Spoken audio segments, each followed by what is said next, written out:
course. A shot from above. Hey. これは少々閣下。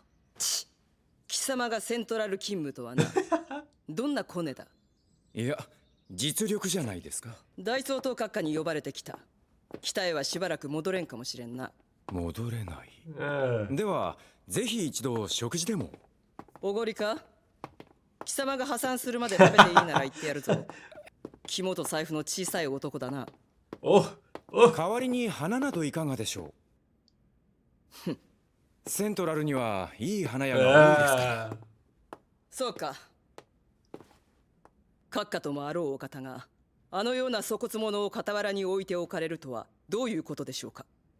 Okay. だから始末したのかね。あのような口の軽い輩がいては閣下のためになりません。He was quite レイ loose-lipped. ブン中将は君に何を言った？不死の軍団、この国の成り立ち、閣下の正体、聞きもしないことをいろいろ教えてくれました。あのアホが座っていた席をもらい受けるために。面白い。それでこそだ。よろしい。君に席を与えよう。代わりにブリッグズ砦は私の手の者が治めるが良いな。どうぞご随に。手塩にかけた屈強な兵たちです。必ずや閣下のお気に召すでしょう。気に入ったぞ。したたかにおがけよ、人間。少将は自ら虎穴に入られましたか。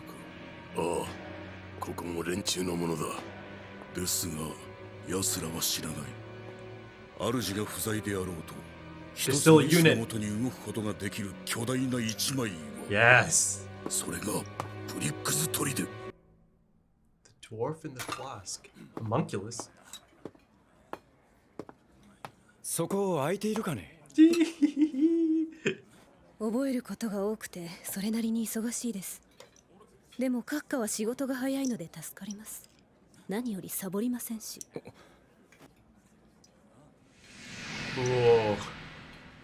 そういえば、スカーが今北にいるとか。エルリック兄弟も北ですよ。そうか。ハボック、オスカー、マイク、ユニ、ノラ、チャーリー、再度ユニでルーシー。ルーシー。ユニが来て、最後はスターリング。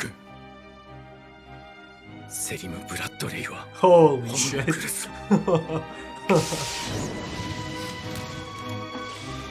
ありえないなんてことはありえないか。Yeah. Impossible is nothing.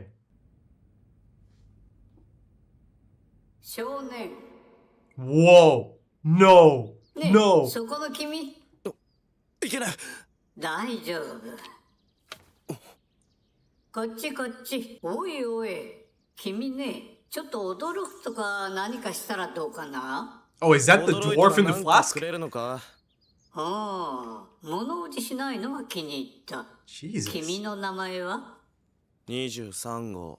番号じゃなくて本当の名前を教えてくれよ。ねえよ。奴隷だもん。権利や自由は与えられず、所有物として譲渡売買される人間。That's the one? なぜこんなのから私が生まれたのかさっぱりわからない。君だろ？私に血をくれたのは。そういや実験に使うってかなり。Is this? 君が血をくれたから私はこの世に生まれ出た。やっぱり23号では尊敬がない。私が名前をつけた。Oh, is this the reason they look the same? お前は立派なのはいいだろう。そうだな。テオフラストス・ボンパストゥス。Bombastus. え？それじゃ。Yeah, oh my god! It's Hohenheim. バンホーエンか。綴りはそうだ、君文字の読み方。Oh, he'll learn, I できな guess. くたって仕事はできる。奴隷の仕事。He looks like Ed, doesn't he? He resembles him a bit. 人間としての権利を手に入れないまま、奴隷で一生を得る気か？それでは息苦しいフラスコの中にいるのと同じだ。It is the dwarf in the flask. 知識を与えてやろう。So that's gotta be father in there? Made from his blood? お前はなんだなんと呼べばいいフラスコの中の小人ホムンクルスとでも呼んでもらおうかすべてのものは一から作り出され一へと帰っていくすなわち一は善 All is one 一により善があり一の中に善がある一が善を含まなければすべては無なり合格だ Ha. 立派な錬金術師だなホーエンハイム Yeah, that's gotta be father, ま right? だ助手の息は出ません In the flask, ご that 主人 is. 様の腕前には程遠いです The first homunculus, I guess? 何が知識をくれたおかげでこうしていい暮らしができているいずれ誰かと結婚し家庭を持つことだって夢じゃない家庭ね人間は不便だなそうやってコミュニティを持って繁殖せねば種を存続できないお前の幸せってなんだそうだな Freedom? 贅沢は言わないがこのフラスコから出られる身になれば幸せかな不老不死できるのかできないのか老いによる焦りか悲しいねクセるクセそう Xerxes, it is. 早く地の門を刻むのだ Silly king. 陛下念願の錬成陣が完成いたしました Hey, look at the beard coming in.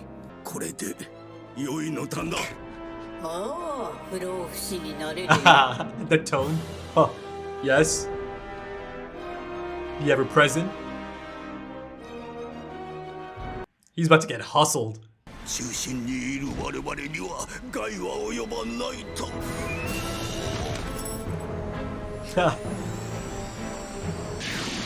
錬成人の真の中心は君が立っているここだよ何私の中の君の血を使ってお扉を開けさせてもらった血を分けた家族ホーエンハイムよ今君と私が全ての中心だ The two sages.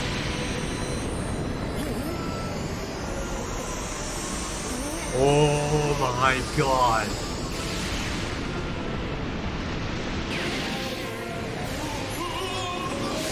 Oh my god.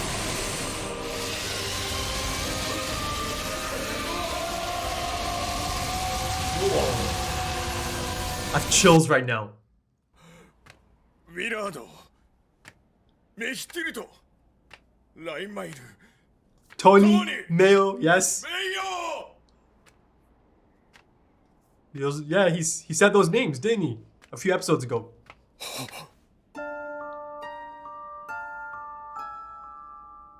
誰か返事をしてくれ There's one.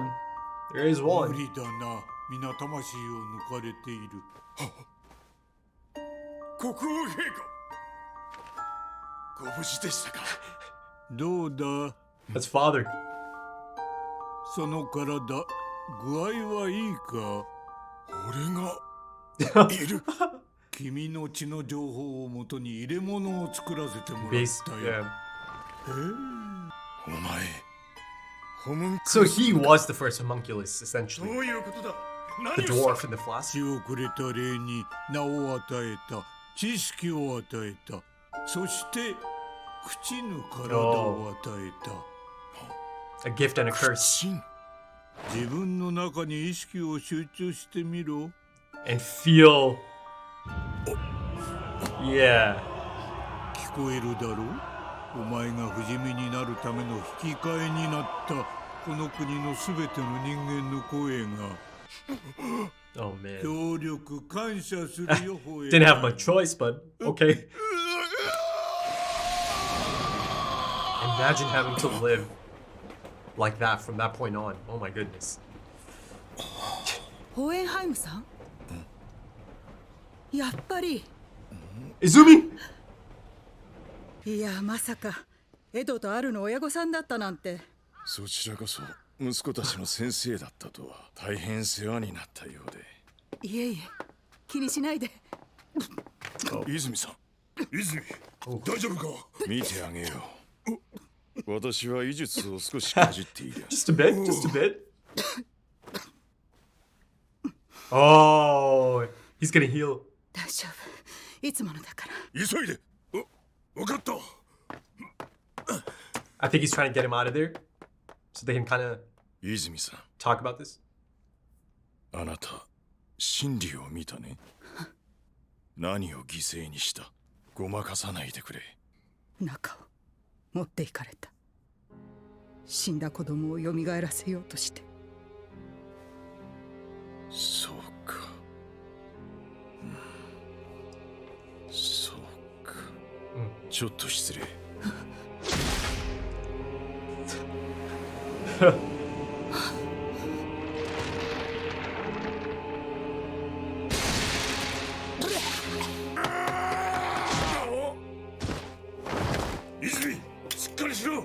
It's a natural reaction, but 落ち着いて。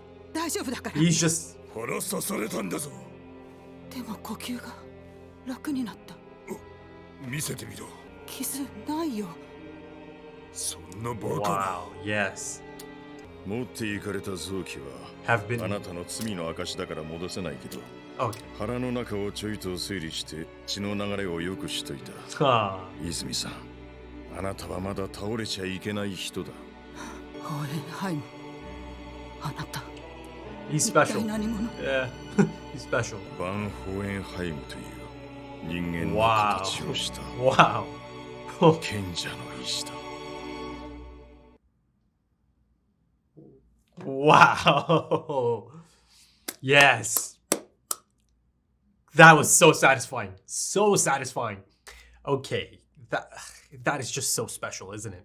You know, even before I actually knew about the contents of this episode specifically, I just kind of, assumed it's a milestone anyways, right? 40 episodes in, episode 40. So to me, that just felt like a milestone. Little did I know, it ends up being the milestone of the series so far. In fact, you could even argue it's perhaps the most important episode of the series so far, perhaps the best episode of the series so far, right? If not the best, it's certainly right up there, top 2, top 3, right? I think it might be the best episode, folks. And in part, that's because I just love backstory so much. And then finally giving you context for these really important characters. Important people such as Hohenheim, who is a philosopher's stone in the form of the human that is Hohenheim. His whole buildup is philosopher's stone, right? And so is Father's, right? So essentially, they kind of split the souls from Xerxes. And, it was pretty clear, as of this point. And it's been pretty, clear for some time now, but it's still good to get official confirmation that indeed both of them did come from Xerxes, right? In fact, Hohenheim is the last living Xerxean, I guess. Yeah, a Xerxean, right? That's how you could kind of break it down. And then, of course, Ed and Al, who are also half Xerxean because of Hohenheim from their father's side. And that's crazy. That's really quite staggering because they are essentially the last of this civilization. A civilization that was essentially erased from the face of the planet overnight, right? And you see that two of them, I mean, not two, just the one, because the dwarf and the Flask, who later on, goes on to become father, or at least the sins, his children call him father, right? So he's essentially still the dwarf in the Flask, the little one. Let's call him the dwarf, right? But yeah, he's not really, he wasn't human, so he's not really Xerxean. You can't really call him that. It's just Hohenheim. That's it. And he's been the last remaining Xerxean for centuries at this point, right? Imagine the survivor's guilt. Just imagine, it makes sense. It completely makes sense that he considers himself a monster. Jesus, it's kind of crazy that he hasn't gone crazy as of this point. I'm sure he's had a lot of rough nights, and there's a lot of time to think about that, a lot. But that being said, I think this story is kind of going to give him a chance to move on. and finally rest, perhaps. Because I personally can't see an ending or, a final arc that's going to have him kind of just survive all of this and just have to live on as an immortal. I think there is going to be something in the end game of this that is probably going to allow him to move on, right? And he'll be playing his part. They've been showing us it's been subtle, but him kind of traveling all over the country. And just recently, a few episodes ago, 37, 36, one of those, he's taking the names of all of his fallen comrades whose souls are a part of him. And then, of course, as specified by the dwarf, he took half of them. And then from those souls that he took from Hohenheim, he makes the homunculi, right? Extracts the sins. And then he calls them his children. It's a funny concept, isn't it? Because you see that the dwarf has no understanding or concept of community or the need for companionship and family and growing in that sense. Yet he does go on to have a family of his own, a semblance of it at least. It's a bit of a dysfunctional family, but it's presented as a family nonetheless. They all refer to him as father. They have this respect and fear of their father, right? But going back to my point about Hohenheim being out there in the country, traveling around and doing his thing, preparing, right? He's doing something out there. You see that he was really quite apologetic about having to use those souls as he extracts them out of his body, and they kind of go into the soil, into the earth, into the ground. And clearly that's by design. He is preparing something, right? And I think I called it his setup for a potential counter to Father once, the big moment is kind of put into motion in the end game of the series. I thought it was a great touch, him saying those names back then and being really quite apologetic that he has to use those souls. You see that even though he feels like a monster, and this whole idea of your immortal body and your immortal existence is built on the back of the genocide of your own people. And this is something you did not ask for. But there's something really interesting here as well, because there is actually a bit of a wholesome friendship there. I actually really quite liked the relationship that the dwarf in the Flask and Hohenheim, number 23 at that point, had together. And then, of course, throughout the years, they grew closer together. And you see that Hohenheim is really, really quite grateful to the dwarf in the Flask. He did everything for him. He did so much for him. He ended up doing too much for him. But the dwarf in the Flask is still so grateful for that blood that Hohenheim kind of provided all that time ago. Of course, it wasn't by choice or anything. It was his master who extracted the blood and used it. Now, the interesting thing here is, and this again kind of goes back to, my take on Pride's appearance and, it being really similar to the truth, right? That being beyond the gate and those little shadowy hands that come out. It's really quite unmissable. But then this form of the dwarf in the Flask really reiterates it, doesn't it? That it's the same thing. It's that cloudy black, I don't know. I'm not even sure how to explain it, but it's just that same type of makeup that I saw in episode 2 of the series that day, right? The truth. It was like the outline of an individual, of a person, of a being, but it was the same type of, staticky black something. I know. This isn't the most eloquent, but I'm not even sure how to explain it. That form. It's the exact same form. It's the exact same form in that Flask. So to me, as of this point, it feels like that's actually extracted from the truth. That does come from beyond the gate. That's my take on it, because again, you see the hands, shadowy hands, and then you see Pride and that form and the eye, the one eye only. There's just too much connecting it to the being beyond the gate. So yeah, I think it makes a lot of sense, especially given the fact that it knows so much. It is so knowledgeable. The most knowledgeable being, essentially, And it does help Hohenheim grow as a person and gives him the chance to be a free person, earn his freedom. He gives him a name, he gives him knowledge, and then he gives him a body that can live on forever. But yeah, even though they find themselves at odds after a certain point, I really felt that there was something quite special in that relationship. The dwarf in the flask and number 23, who goes on to become Hohenheim because of the dwarf in the flask. And you see that both of them are so grateful to each other and for the things they've done for each other. Be it Hohenheim being thankful that this being has done so much for my life and given me a chance to actually maybe have my own family one day.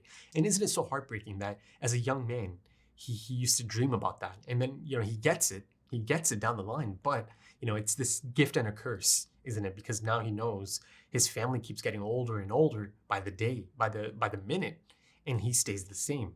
And it kind of goes into a bit of that in Family Portrait, that episode. And then of course, in terms of family, his children Ed and Al have been on this path. They've been on this road to find or fix their bodies, right? And to find maybe the Philosopher's Stone. Of course, since then, they've come across the truth of the Philosopher's Stone. But isn't it so ironic that the one thing that they've been kind of seeking out, the one thing they've been kind of obsessing over almost, their father is essentially that thing. He is the Philosopher's Stone.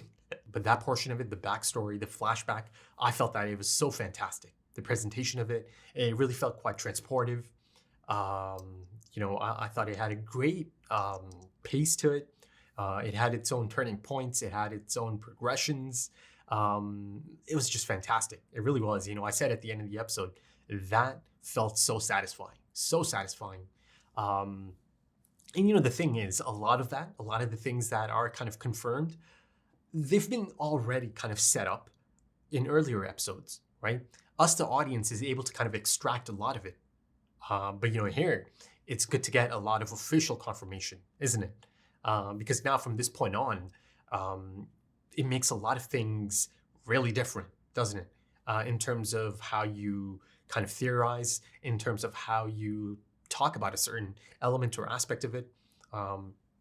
So yeah, it's good. It's good to get a lot of these confirmations.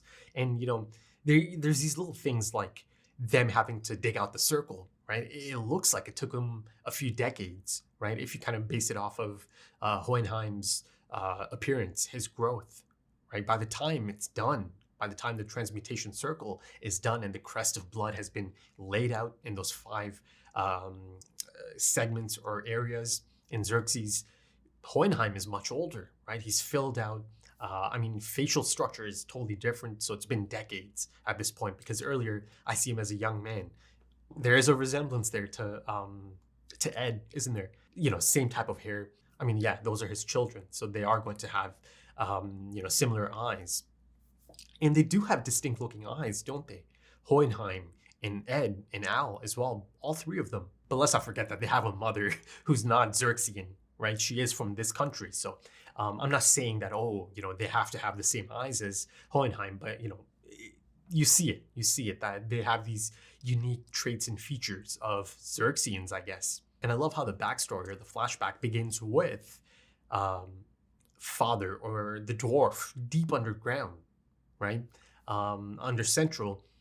And then it ends with Hohenheim kind of coming out of that dream, that scream he lets out after realizing that all of the people he ever knew, all of his friends and colleagues, they're gone, right? There's a haunting moment as he's kind of going through Xerxes, or, the palace of the king, and goes outside.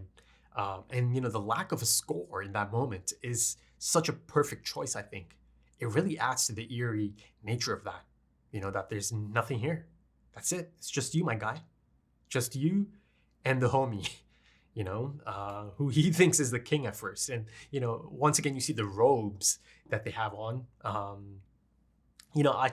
already talked about this so many times, but, this also confirms the sages, right? One goes to the east, one goes to the west, right? And then, in that sense, it's kind of perfect chance to kind of transition to the final sequence or the final scene, him coming across Izumi Sensei, right? And him kind of healing, or kind of restructuring some of her internal, build-up or makeup to make it easier on her. And I mean, ultimately, he spent decades or maybe centuries even in Jing, right? Because he's that sage, as I've maintained for some time now. So it's all kind of adding up nicely. And that's always a good feeling. So, I thought that was a great moment. But, I think something to note here is that, after it's all kind of done and dusted and, Sig kind of calms down, and they both realize, okay, he did something here. This dude is not normal. But, there was a really interesting line of dialogue there. He tells Izumi that you must not fall yet, or you must not fall just yet. I mean, Hohenheim knows about Father's plan, so I'm sure he knows about the sacrifices and all that, right? So he knows that Izumi Sensei is going to be a sacrifice because she saw the truth, she faced the truth. So this idea of kind of helping her, kind of healing her a bit, maybe he wants her to be ready for that sacrifice moment, right? And I'm not saying, that he wants that to happen, but I think he needs maybe that part of it to happen to put something else into motion, to counter that maybe. And also it confirms that indeed, that's Hohenheim in that intro, a young Hohenheim. And, I've kind of just assumed it is meant to be Hohenheim because right after that, as he's kind of reaching out, you see Trisha, right? So I just kind of assumed that's meant to be Hohenheim. Because I feel like showing us a young Ed at that point just doesn't really make much sense. Given the fact that, it transitions or it cuts immediately to Trisha as well, right after showing us who is now confirmed to be Hohenheim. So I think that's really cool, isn't it? Because that opening actually begins with the transmutation circle from Xerxes as well, doesn't it? And then Hohenheim kind of transitions in and kind of reaches out. Again, after that, Trisha. So yeah, there's a lot of great moments. Actually, this anime, this show is going to be fantastic the second time I go check it out. There's going to be just so much stuff that's going to add up, and it's going to be under a different context. So yeah, I'm excited about that. So let's shift the focus to Central at the present time, right? Everything's going down in Central at the moment. You see Olivier has showed up in Central, and she just came in and she just took control. I mean, she knew exactly how to kind of execute this approach. Now, that being said, I don't think that King Bradley completely believes her or trusts her as of this point. But, he kind of does enough to kind of let her know, yeah, okay, you're in. Straight up shows her his form, his true form, the red eyes of the homunculi. And she gets the seat. So she's at the high table now, right? She's on the inside. And it appears to be that this is all by design. So yeah, that's good for now, at least, right? Things can change really quickly in this anime, in this story. So for now, it appears to be a good moment, a good place to be, right? And then, this whole concept of her not being back at Briggs anymore, you see that she has such trust in her men, in the people she trained. And then you see on the flip side, they have such respect and loyalty. And, once again, it kind of reiterates that concept of this monolithic unit that they've become. So yeah, I think Buccaneer said something like it's going to be bears against the tigers. So it's about to go down in Briggs in the next few episodes, isn't it? It's about to get crazy. But yeah, I love that she has this supreme confidence in her people, that she can be in Central, kind of, putting this stuff into motion, and also have these loyal men back there that are not going to make it easy for the reps that came over from Central, right? But again, the crest of blood, it's looming. And of course, she runs into Mustang. I love that conversation that they have. To anyone that's around them, to any random, that sounds like this superfluous conversation, right? They're just kind of shooting the shit, catching up, taking, digs at each other, banter back and forth. But to them, it makes so much sense because to them, it's a conversation that's going on below the actual conversation. And, throughout the span of that short conversation they have, they're able to kind of let each other know that they are on the same page. They understand each other, that, you know, yes, I received your message. And yeah, I thought it was just so effective. And then you move on to Mustang and Hawkeye. I love this scene. Of course, any scene of Hawkeye and Mustang it's just so fantastic, isn't it? I just love seeing these two together in any type of scene, because there is this link, this connection that is so unique to those two. I think Arakawa's handling of this connection, this relationship, is so fantastic, because you could tell that there's something of a strong bond and connection there, but it's so subtle.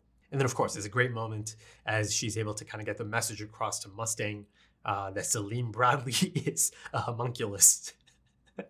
And not just any homunculus, the homunculus, Pride, the first sin, the original sin, right?